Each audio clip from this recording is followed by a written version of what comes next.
नमस्ते। तो मेरा नाम देवदत्त पटनायक है और मैं माइथोलॉजी के ऊपर लिखता हूँ और मुझे ये शब्द इस्तेमाल करना बहुत पसंद है क्योंकि बहुत लोगों को इस शब्द से चिढ़ आती है और जब लोगों को चिढ़ आती है यानी कि आप कुछ ना कुछ सही कर रहे हो। सरस्वती के दो रूप होते हैं और ये मेरे बहुत सालों पहले किसी ने मुझे बताया था कि सरस्वती के दो रूप होते हैं। जो श्रोता होता है अगर उसके पास अक्ल हो तो सरस्वती ज्ञान के रूप में आती है, तो आपको ज्ञान मिल जाएगा। लेकिन अगर आपके पास अक्ल नहीं है तो फिर सरस्वती आपको एंटरटेन करेगी, आपको मज़ा देगी, एंजॉय कर सकोगे। तो या तो आपको एंजॉयमेंट मिलेगा या ज्ञान मिलेगा, लेकिन दोनों तरह से सरस्वती आपको सुख देती है। इसलिए अगर आप देखें तो वसंत पंचमी में जब सरस्वती की पूजा होती है तो जो म्यूजिशियंस होते हैं, डांसर्स होते हैं, कवि होते हैं, उनके साथ सरस्वती जुड़ी रहती है जो एंटरटेन करते हैं। और सरस्वती फिर बाद में जाके पंडितों के साथ भी बैठती है, शास्त्रियों के साथ भी बैठती है। तो एक तरफ से वो शास्त्रियों की भी देवी है, पंडितों की देवी है, जो नाचने गाने वाले लोगों की भी देवी है, नर्तकों की देवी है, म्यूजिशियंस की देवी है। सो द पॉइंट इज़ कि जब हम कुछ बात समझा रहे हैं तो दो चीज़ होता है और वही कथा का पॉइंट है। अगर आप कोई भी कथा देखो उसमें दो भाग होते हैं। एक कथा एंटरटेन करता है तो टाइम पास लगता है, बहुत अच्छा लगा, बहुत अच्छा लगा, और आप उसको देखते रहते हो।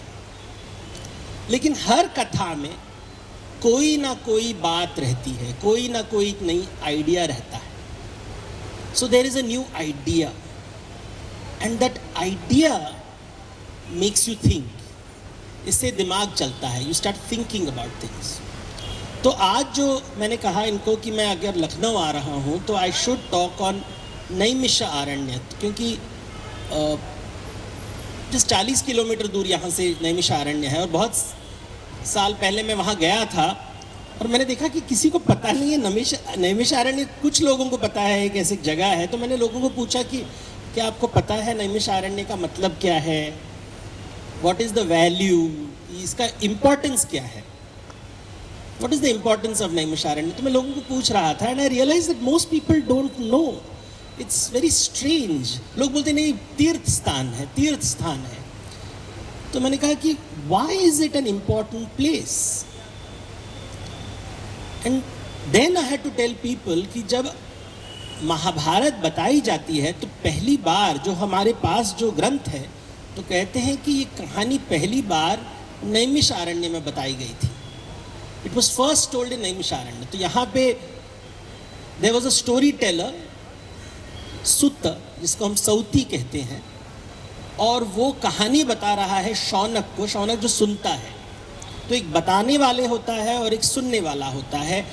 और जितने भी इतिहास पुराण है, जितने भी हमारे पास स्टोरी टेलिंग ट्रेडिशन है, उसकी शुरुआत होती है नैमिषारण्य से। So the birth place of Indian story telling is Naimisharanya. ये भी माना जाता है कि पहली बार जब लव और कुश राम को रामायण सुना रहे थे वो भी नैमिषारण्य में हुआ था। So the first time the Ramayana was narrated, it happened in Naimisharanya. पहली बार जब Mahabharata was narrated, it happens in Naimisharanya. तो Naimisharanya is the place of story telling. तो ये कहते हैं कि जब वेद व्यास ने चारों वेद को उन्होंने क्लासीफाई किया था, ऑर्गेनाइज किया था, तो एक ये कथा है कि हजारों साल पहले जितने भी मंत्र थे वो लुप्त हो गए, दे गॉट लॉस्ट। और वेद व्यास ने इनको कलेक्ट किया, इनको चार वेद का रूप दिया। तो उन्होंने देखा कि लोगों को वेद समझ में नहीं आ रहा है। तो उन्होंने कहा कि मैं कथा के माध्यम से इसे प्रस्तुत करूंगा, और इस कथा को हम पंचम वेद कहते हैं। तो कथा जब भी रामायण महाभारत बताई जाती है तो इसे पंचम वेद कहते हैं। तो कथा के माध्यम से हमें वेद का ज्ञान प्राप्त होता है। अब ये वेद का ज्ञान तो आज के सेशन में वो नैमिषारण्य में जो कहानी के माध्यम से वो क्या बताना चाहते थे, क्या वो हमें एंटरटेन कर रहे थे या हमें एजुकेट कर रहे थे, वो बात सोचनी है।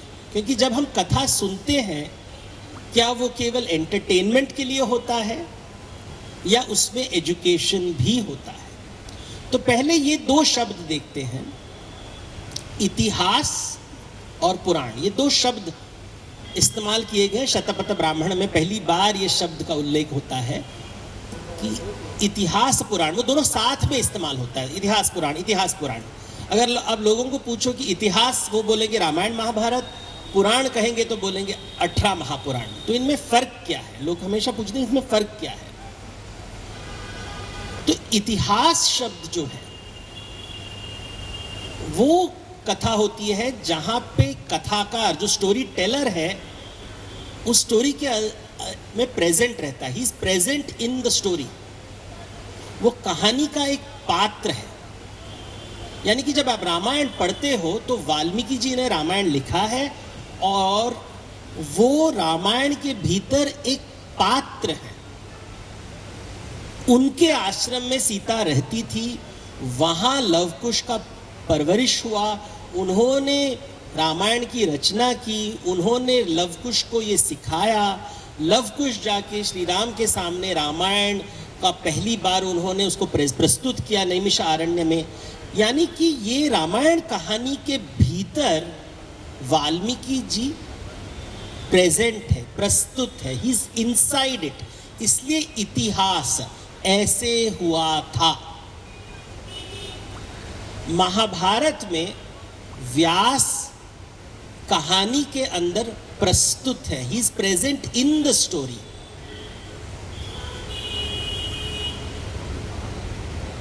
जब विचित्रवीर्य की मृत्यु होती है तो उसकी जो विधवाएं होती हैं उन्हें नियोग परंपरा से बच्चा पैदा करने के लिए व्यास को बुलाया जाता है। यानी कि व्यास महाभारत कथा के एक पात्र है। He is part of the story, he is participating in the story. वो पांडु के साथ बात कर रहे हैं, वो धृतराष्ट्र के साथ बात कर रहे हैं, वो युधिष्ठिर के साथ बात कर रहे हैं। He is present in the story. इतिहास मैं वहां प्रस्तुत था, इसलिए ये कहानी इतिहास है। लेकिन जब हम पुराण पढ़ते हैं तो पुराण में कोई प्रस्तुत नहीं रहता। तो भागवत पुराण की कहानी कैसे बताई जाती है? सुक मुनि कहानी बता रहे हैं परीक्षित राजा को। किसकी कहानी बता रहे हैं?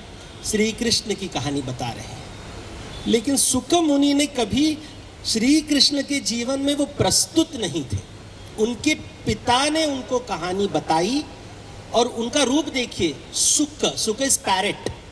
और पैरेट क्या करता है? जो सुनता है उसी को बताता है।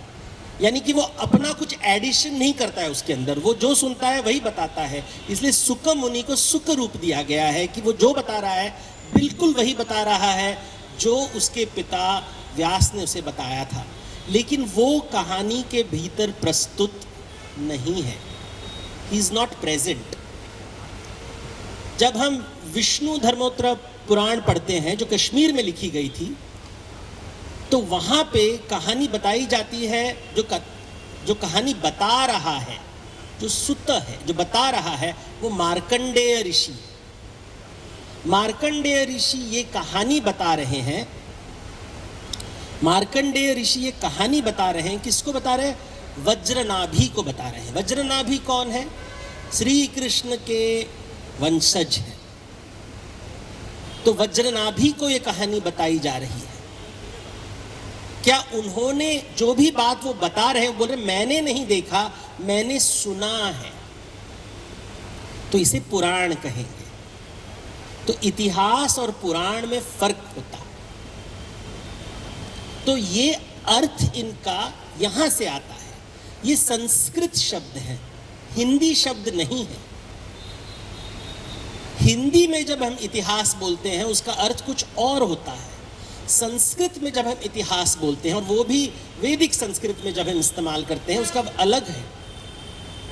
हमने केवल 2 इतिहासों के बारे में सुना है, रामायण और महाभारत। लेकिन ब्राह्मण ग्रंथ, आरण्यक, बृहद्देवता, ये अनक्रमणिका है जो वेदों में होता है। उनमें कई इतिहास हैं, लेकिन वो आसानी से मिलता नहीं है किसी को, जब तक आप उसको ढूंढोगे नहीं। स्कॉलर्स को पता है। तो मैं आपको एक इतिहास बताता हूं जिससे हम ज्यादातर जानते नहीं हैं। तो ये स्टोरी, तो मैं अभी सब रामायण महाभारत की स्टोरी तो सबको पता है, तो मैं ऐसे स्टोरीज बताऊंगा जो हम सुनते नहीं हैं, लेकिन इनका है। ये अगर आप लाइब्रेरी में जाएं, रिसर्च करें तो ये मिलता है।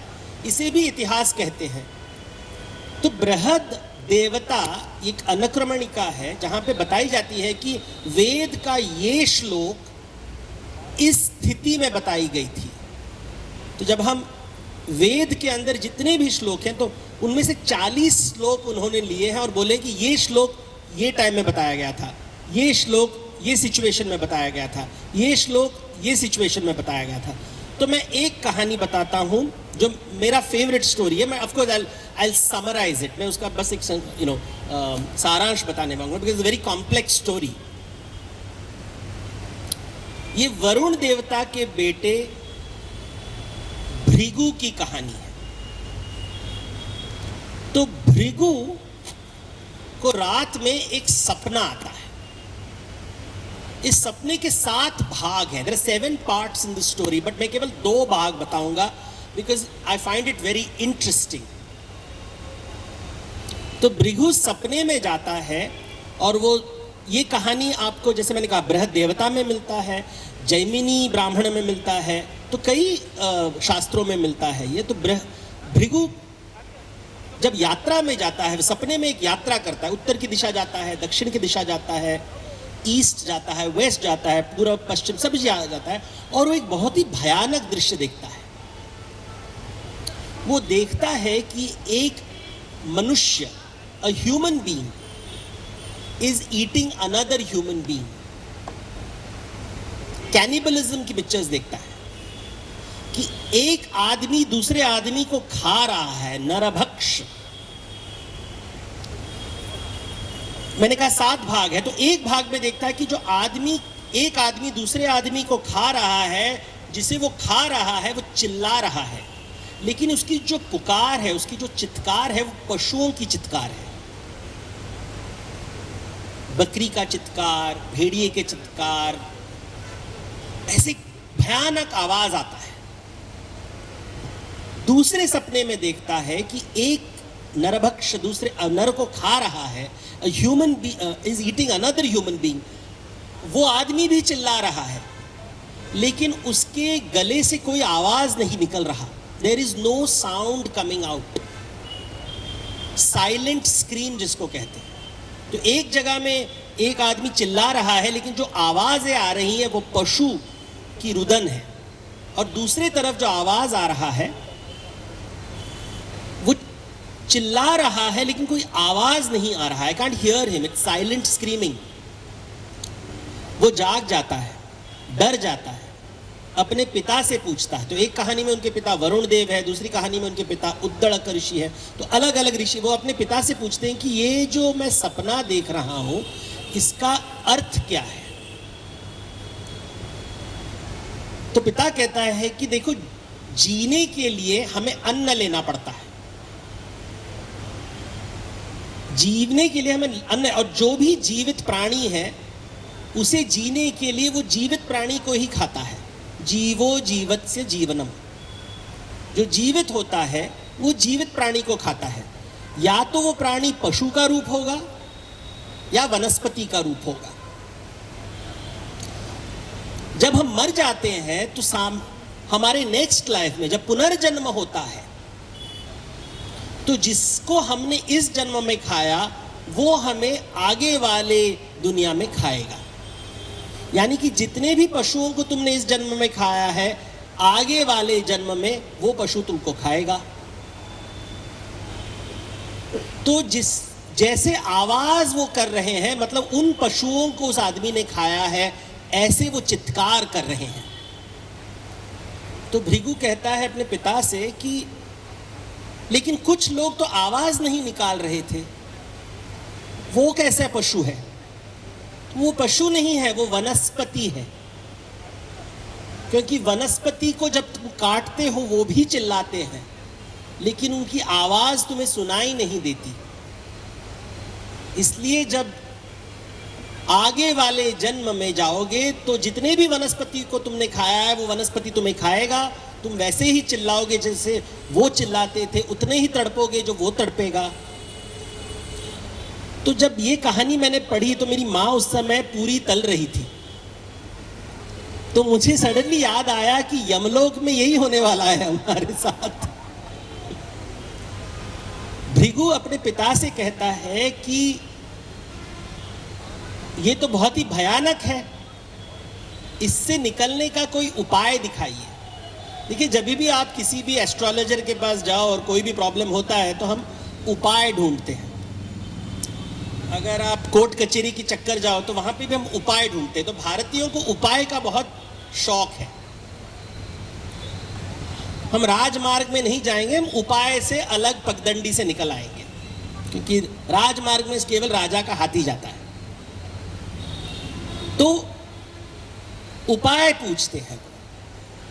तो पिताजी कहता है कि अगर तुम्हें इस सिचुएशन से बचना है तो पहले भोग किसी दूसरे को दो। जो भी खाना बनाते हो उसे किसी और को परोसो, ताकि वो तुम्हारे ऋण में रहे, और जो तुम्हारा ऋणी है वो तुम्हें खाना देगा। यानी कि अपने हाथ से पकाए हुए खाने को कभी मत खाना, सामने वाले को खाना परोसो ताकि वो तुम्हारे ऋण में रहे, और जो ऋणी है वो तुम्हें खाना परोसेगा। तो भृगु समझ जाता है कि उसके पिता उसको कह रहे हैं कि तुम यज्ञ करो, क्योंकि यज्ञ का मतलब क्या है? तो यजुर्वेद में यज्ञ समझाया गया है कि देही मां ददामी ते, मुझे वो दो जो मैंने तुम्हें दिया है। इसका मतलब है यज्ञ। जिंदगी में मुझे वही देना जो मैंने तुम्हें दिया है। पशु जो होता है वो अन्न छीनता है। तो शेर हिरन के पीछे भागता है, हिरन चरने के लिए घास ढूंढती है। तो जानवर जो होता है अपना अन्न छीनता है। मनुष्य है जो खाना परोसता है। तो मनुष्यता का चिन्ह है ये खाना परोसना। तो जब हम यज्ञ देखते हैं तो टीवी में दिखाते हैं स्वाहा स्वाहा स्वाहा, कुछ समझ में नहीं आता है, वो हवन हवन बोलते रहते हैं। लेकिन अगर आप देखो तो उसके हाथ में एक कड़ची है और वो अग्नि को खाना दे रहा है और कह रहा स्वाहा, ये खाना तुम्हारे लिए। और यज्ञ के बाद वो कहता है फल स्तुति, मुझे फल चाहिए। मैंने तुम्हें खाना दिया है, ये बीज मैंने बोया है, इसका फल मुझे देना। तो मैं देता हूं ताकि मुझे कुछ मिले। तो ये है यज्ञ का अर्थ। मैं कुछ दे रहा हूं। तो जितने भी ऋग्वेद के श्लोक हैं वो प्रशंसा के श्लोक हैं। देवता को आज भी हम आरती करते हैं, हम देवताओं की प्रशंसा करते हैं। आप भी आपके अप्रेजल के पहले बॉस की प्रशंसा करते हो, ताकि उसके बाद आपको शायद प्रमोशन मिले या नौकरी से तो ना निकाले। जब तक कुछ देते नहीं हो कुछ मिलता नहीं है। यज्ञ में ये बात छिपा हुआ है। आज भी हम जब मंदिर में जाते हैं तो पहले नैवेद्य देते हैं, उसके बाद प्रसाद मांगते हैं। जब तक हम बोलेंगे मंदिर में कभी खाली हाथ नहीं जाना है, मंदिर में हमेशा भोग चढ़ाना है। शिव के मंदिर में जा रहे हो तो कच्चा दूध लेके जाओ, कृष्ण के मंदिर में जा रहे हो तो मक्खन लेके जाओ, देवी के मंदिर में जा रहे हो तो नीम लेके जाओ, नींबू लेके जाओ, आला लेके जाओ, गणेश जी के मंदिर में जा रहे हो तो दुर्वा लेके जाओ। लेकिन हमेशा नैवेद्य देना है। जब तक कुछ दोगे नहीं, कुछ मिलेगा नहीं। छीनना नहीं कभी, पहले दो फिर लो। ये छोटी सी बात यज्ञ परंपरा की है। यजुर्वेद में इसका एक्सप्लेनेशन है, ऋग्वेद में इसका पार्ट है। ये बात नैमिषारण्य में कहानी के माध्यम से वो कैसे व्यक्त करते हैं, रामायण में कैसे व्यक्त करते हैं, महाभारत में कैसे व्यक्त करते हैं। तो लोग कई साल पहले लोग बोलते थे कि रामायण महाभारत को 2 शब्दों में समझाओ, तो इंग्लिश में explain it to me in 2 words. तो मैं हमेशा कहता हूं प्रॉपर्टी डिस्प्यूट, जायदाद के ऊपर लड़ाई। ये घर घर की कहानी है, अभी भी जमीन जायदाद की लड़ाई हो रही है। रामायण में देखिए, कैकेयी बोल रही है मेरा बेटा राजा बनेगा। जब आप जंगल में जाओगे किष्किंधा में, वाली और सुग्रीव जमीन जायदाद के ऊपर लड़ रहे हैं।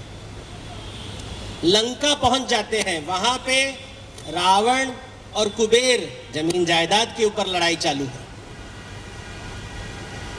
महाभारत में पहुंचते हैं तो कौरवों और पांडवों के बीच में लड़ाई है, चल रही है जमीन जायदाद के ऊपर। और यही बात चल रही सब जगह। और जब हम नॉवेल्स पकड़ते हैं रामायण की या महाभारत की, तो उपन्यास में जो लेखक होता है वो लॉयर का काम करता है, और लॉयर के हिसाब से कहता है कि मुझे लगता है राम ठीक है, रावण बुरा है, या रावण ठीक है, राम जी बुरे हैं, या वाली ठीक है या सुग्रीव ठीक है। यानी कि हम न्यायाधीश का काम करने लगते हैं, लॉयर का काम, वकालत करने लगते हैं रामायण और महाभारत के पात्रों को लेकर। क्या दुर्योधन सही था या गलत था, क्या रावण सही था या गलत था, जरासंध सही था या गलत था। यानी कि वकालत करते हैं कि किसका हिस्सा, कौन सही कौन गलत। लेकिन ये वेद नहीं बताता है। वेद कहता है कि तुमने नैवेद्य कितना दिया, जैसा नैवेद्य वैसा प्रसाद। ये बात कोई नहीं समझाता है हमें। हम वकालत करते हैं रामायण और महाभारत के पात्रों को लेकर। न्यायाधीश की बात करते हैं, रामायण महाभारत में न्यायाधीश तो है ही नहीं। हमारे पुराणों में कॉन्सेप्ट ऑफ न्यायाधीश है ही नहीं। ये आइडिया कि भगवान न्यायाधीश है, ये हिंदू धर्म में ये विचार ही नहीं है, बौद्ध धर्म में नहीं है, जैन में नहीं है। न्यायाधीश भगवान, गॉड इज अ जज। मरने के बाद तुम्हें कटघरे में खड़े होकर भगवान के सामने न्याय मांगना होगा, ये तो पुराणों में कहीं नहीं लिखा है। तो ये वकालत की दुनिया कहां से आई? ना ऋग्वेद में है, ना यजुर्वेद में है, ना सामवेद में है, ना अथर्ववेद में है, पुराणों में भी नहीं है। घूम फिर के आता है विक्रम वेताल की कहानियों में, राजा भोज की कहानी में। लेकिन रामायण महाभारत में आपको वकालत नहीं मिलेगी। वकालत का कॉन्सेप्ट आता है कॉन्सेप्ट ऑफ कयामत से, जजमेंट डे। कयामत का कॉन्सेप्ट, जजमेंट डे। लेकिन ये कॉन्सेप्ट आपको ना पुराणों में नहीं मिलेगा। पुराणों में पुनर्जन्म की बात होती है। पुनर्जन्म की बात होती कि ये जिंदगी के बाद एक और जिंदगी आएगी, उसके बाद एक और जिंदगी आएगी, और हर जिंदगी में एक ऋण होगा, आपका ऋण होगा, और ऋण से आपको मुक्ति प्राप्त करनी है। तो जब हम रामायण पढ़ते हैं और महाभारत पढ़ते हैं, हमें ये याद रखना चाहिए कि ये पुनर्जन्म की कहानी है। राम का ये पहला जन्म नहीं है, कृष्ण का ये पहला जन्म नहीं है, रावण का ये पहला जन्म नहीं है, द्रौपदी का ये पहला जन्म नहीं है। इसके पहले भी कुछ कार्य किए हैं, इसके बाद भी कुछ कार्य करने वाले हैं। जब हम बुद्ध की कहानी पढ़ते हैं, अगर आप बुद्ध वंश पढ़ें या जाटक कथा पढ़ें, तो वो हमेशा कहेंगे कि गौतम बुद्ध का जन्म लेने के पहले, इसके पहले वो कई रूप लिए चुके हैं, और हर जन्म में उन्होंने कुछ ऐसे कार्य किए हैं, इतना पुण्य कमाया है कि इस जन्म में वो बुद्ध बन जाएंगे। यानी कि वापस पुनर्जन्म की बात हो रही है, ऋण की बात होती है। जब हम स्वर्ग के बारे में बात करते हैं तो नैमिषारण्य में ये बातें बताई जा रही है। नैमिषारण्य में बताई जा रही है कि कोई नायक नहीं है, कोई खलनायक नहीं है, पात्र है। कोई नैवेद्य दे रहा है, कोई प्रसाद ले रहा है, कोई नैवेद्य ले रहा है लेकिन प्रसाद नहीं दे रहा है, यानी कि वो ऋणी बन जाता है। जो ऋणी रहता है उसे मोक्ष की प्राप्ति नहीं होगी। नरक का वर्णन क्या है? अगर आप बाइबल पढ़ें, कुरान पढ़ें, तो जब हम जन्नत और जहन्नुम की बात करते हैं, हेवन और हेल की बात करते हैं, तो उसका मतलब है कि तुमने कोई रूल्स तोड़े हैं। अगर तुमने रूल्स तोड़े हैं, अगर तुमने हराम किया है तो तुम जहन्नुम में जाओगे, हलाल किया है तो तुम जन्नत जाओगे। तो इट्स अ लीगल फ्रेमवर्क, न्याय वाला फ्रेमवर्क है। लेकिन जब जैन धर्म में हम नरक और स्वर्ग की बात करते हैं, बौद्ध धर्म में नरक और स्वर्ग की बात करते हैं, पौराणिक ट्रेडिशंस में हम स्वर्ग और नरक की बात करते हैं, तो हम ऋण को पकड़ते हैं और बोलते हैं कि अगर तुम्हारे पास ऋण है तो तुम नरक में जाओगे, अगर तुम्हें ऋण देना है तो तुम ऋण से दबे हुए हो तो तुम नरक में जाओगे, और अगर तुम्हें किसी को तुम्हें ऋण देना है, दे हैव टू, ऋण चुकाना है, तो तुम स्वर्ग में रहोगे। तो स्वर्ग वह जगह है जहां पे लोग आपको रीपे कर रहे हैं आपका ऋण, और नरक वह जगह है जहां पे आपको ऋण देना होगा, यू हैव टू पे। तो स्वर्ग और नरक की जो वर्णन है, एक्सप्लेनेशन है, वेदों में, इतिहास में, पुराणों में, ये बहुत ही अलग स्टोरी है, और ये कहानी के माध्यम से बताया जाता है। महाभारत में अगर आपने टीवी महाभारत देखा है, तो कहानी कहां खत्म होती है? युद्ध होता है कुरुक्षेत्र में, पांडव जीत जाते हैं, कौरव हार जाते हैं। पांडव अच्छे हैं, कौरव बुरे हैं।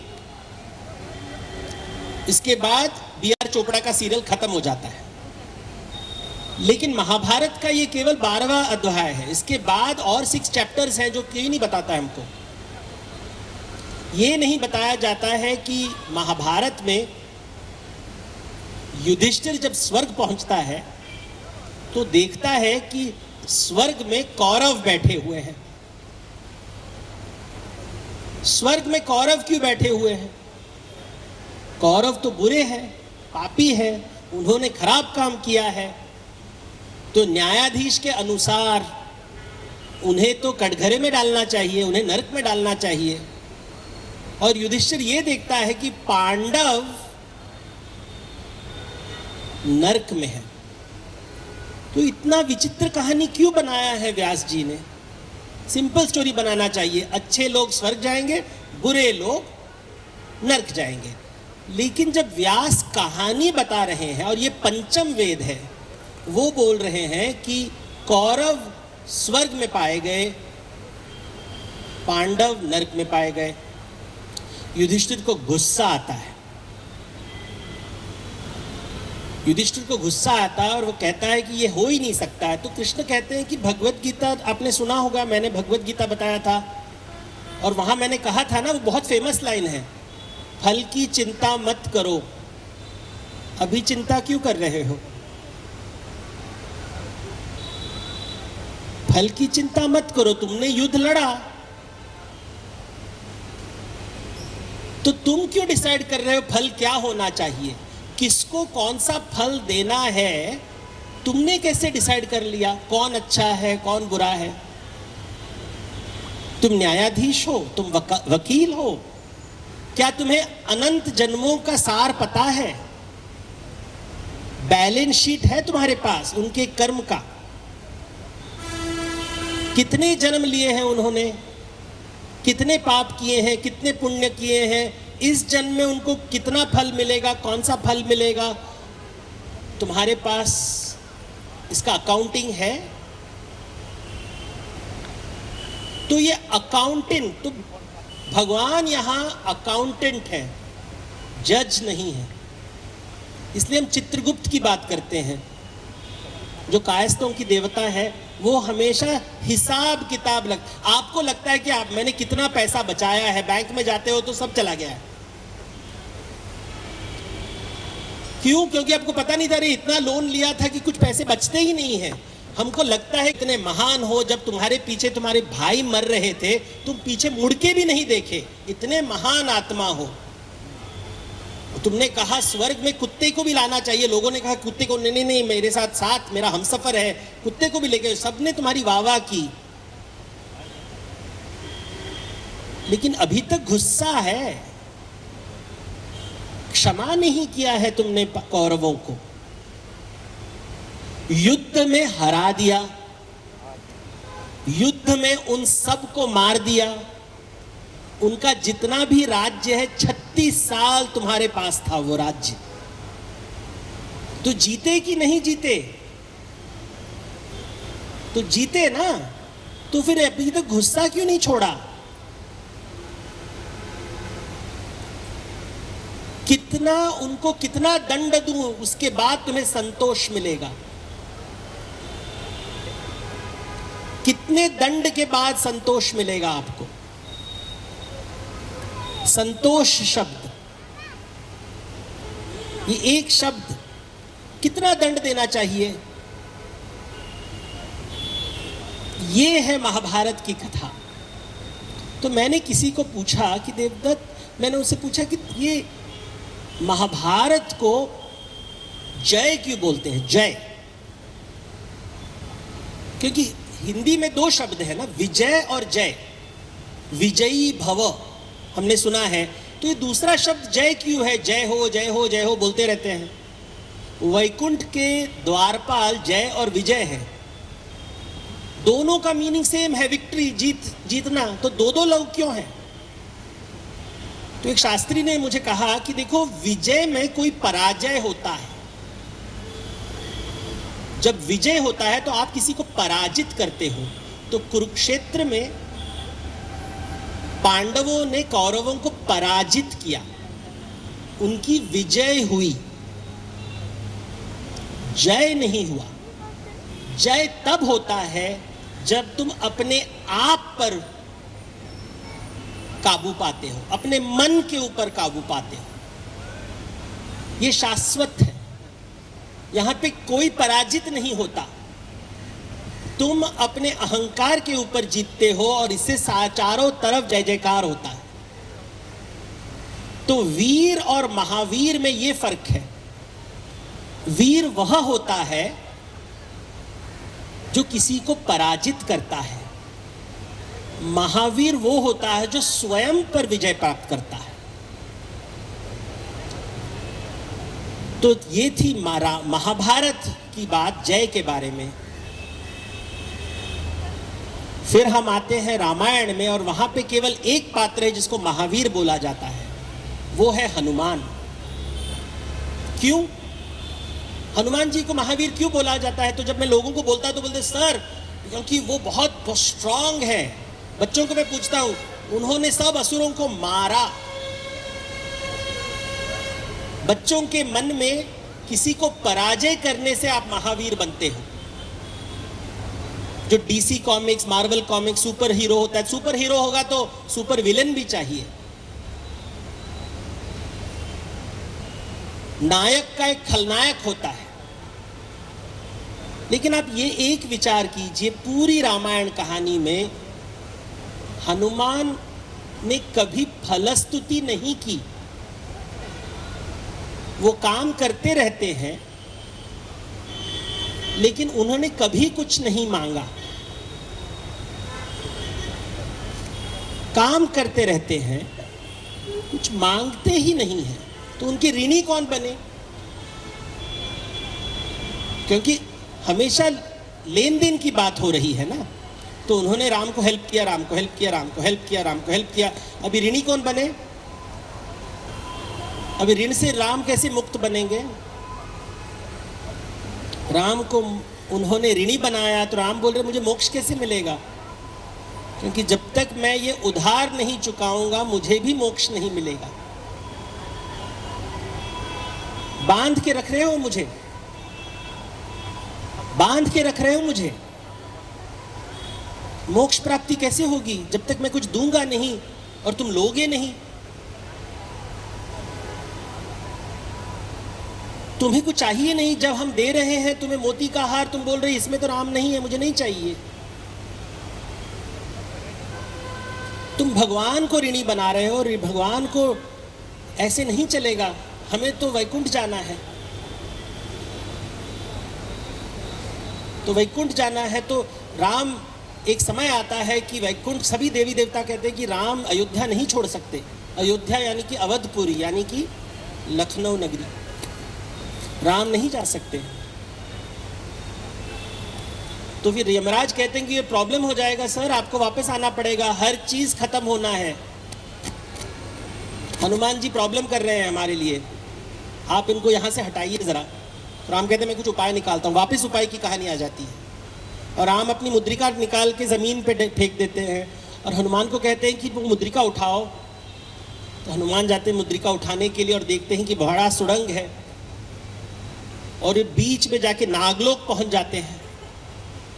और जब नागलोक पहुंचते हैं तो नागलोक में वासुकी से मिलते हैं और बोलते हैं कि मुझे राम की मुद्रिका दो। और वासुकी कहते वो पहाड़ दिख रहा है, उसमें तुम्हें वो मुद्रिका मिलेगी। और हनुमान जाते हैं उस पहाड़ में और देखते हैं वो पहाड़ नहीं है, मुद्रिकाओं की पहाड़ है और हर मुद्रिका में राम का नाम लिखा हुआ है। और फिर वासुकी उनसे कहते हैं कि देखो, हर युग में भूलोक से नागलोक एक मुद्रिका गिरती है, उसके पीछे एक हनुमान नामक एक वानर आता है और जब वो नीचे आता है तो राम जी वैकुंठ चले जाते हैं।